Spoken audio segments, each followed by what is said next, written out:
مقدا همداسي مرور دلتا مرزا پری مقدا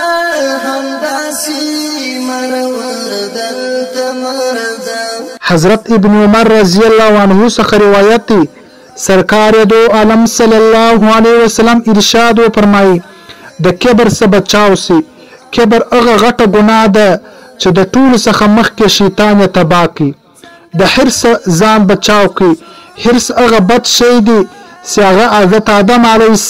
السلام د جنت څخه د بند راوستي د حسد څخه ځان وساتي حسد هغه بلا ده هغه بد بلا ده چې هغه قابل حابل قتل کی مطلب دا دی چې شیطان تکبر وکي د سجدې څخه انکار وکي حضرت آدم علیه السلام د حرص د وجې څخه د هغه مناسب درخت څخه میوه وخوړله قابل را ولاړ سو د حسد د وجې څخه خپل رور یې قتل کړ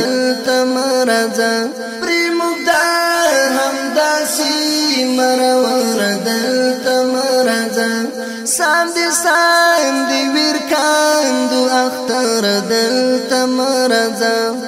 ساندي